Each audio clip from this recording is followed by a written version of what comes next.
So sources tell CNN White House officials have prepared an executive order directing Education Secretary Linda McMahon to begin the process of dismantling the Department of Education. Well, this now is Arne Duncan, former Education Secretary during the Obama administration. Secretary, thank you so much for being with us.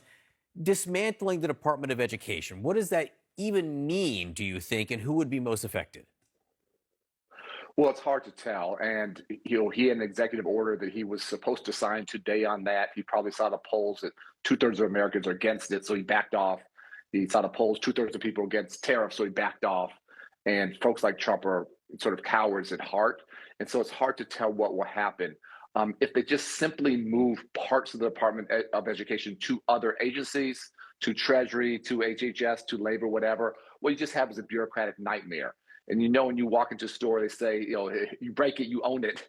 If things start to fall apart in DC because they have moved things around, they are going to own it. And that's something they're not going to want to see happen if they start to take away educational opportunity from vulnerable children.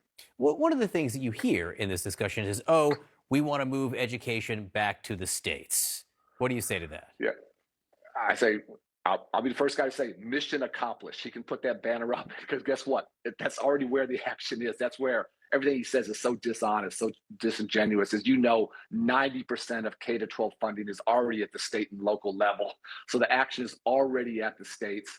What the Department of Education does do, in all seriousness, is provide additional resources for our nation's most vulnerable children, for our 3- and 4-year-olds trying to have access to high-quality pre-K, feeds children who are hungry and need a meal at lunch, children who live below the poverty line, English language learners, 7.5 million children with special needs are rural children, billions of dollars for young people to go to college on Pell Grants when their families, aren't wealthy, first-generation college goers. So if he starts to touch resources hurting our most vulnerable young people, where their only chance in life is to get a great public education, go to college, it's going to be a major, major backlash. And he's going to wake up, Mama Bear and Papa Bear at home. You can lie to parents about a lot of things, but if you start taking away opportunities from their children, you better watch out. So I just want to play something again that we played earlier. And this is what the president said in the Oval Office. Listen. I want the cabinet members to keep good people. I don't want to see a big cut where a lot of good people are cut. So we're going to be watching them, and Elon and the group are going to be watching them. And if they can cut, it's better. And if they don't cut, then Elon will do the cutting. So you've served in a cabinet. I mean, what would that be like, do you think, to have someone who comes in and at least up until today seemed to have a lot of authority over your department? Yeah, it's unimaginable. And that was the honor of my lifetime, which was serving President Obama's cabinet for 7 years. And we didn't do everything perfect. We made more than our share of mistakes, but I can tell you our heart was always in it for the right reasons.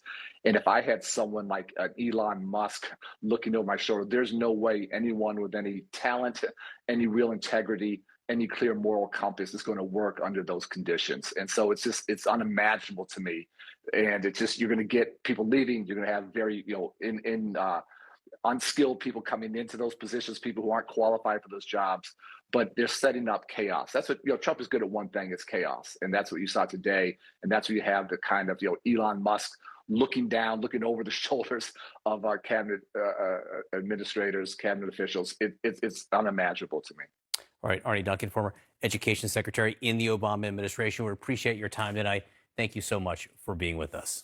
You also sit on the committee that has oversight over the Education Department, which still exists today, though yes. President Trump has sent some indication that he wants to more or less gut it. What's your reaction to that?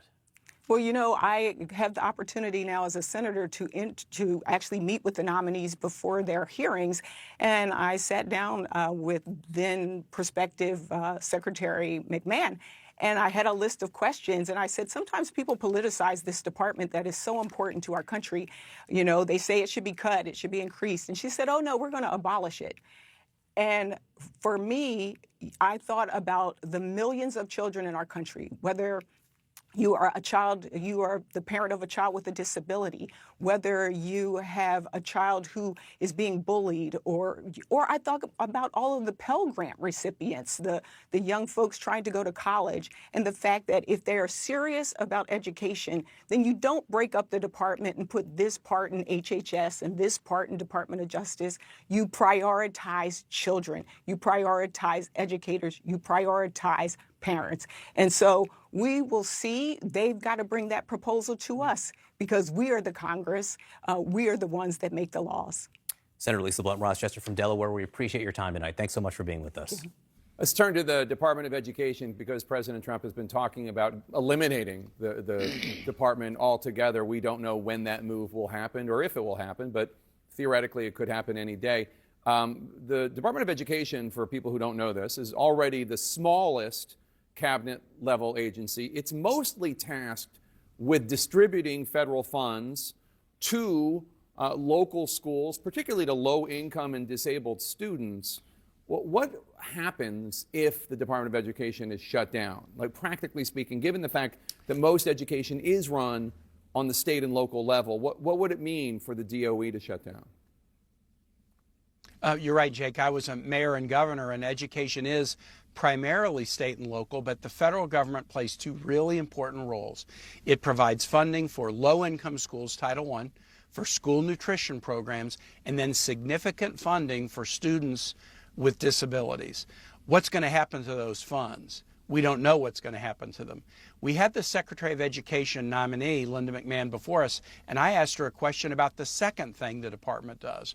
Hey, listen, who's going to enforce the federal laws guaranteeing students with disabilities get a high-quality education if you eliminate the department? Even if you send the money to states, if states don't follow the laws to really make sure that kids have the education they deserve, who will enforce it?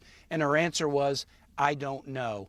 That doesn't give me a lot of confidence. And what we're going to need is those K-12 families to stand up. And then, as you know, the Department of Education also administers the Pell Grant program, public service loan forgiveness, and other important funding mechanisms for higher education. An awful lot of families could not afford to send their kids to school if it weren't for things like Pell Grants. All right, Democratic Senator Tim Kaine from the great Commonwealth of Virginia, thanks so much. I appreciate it.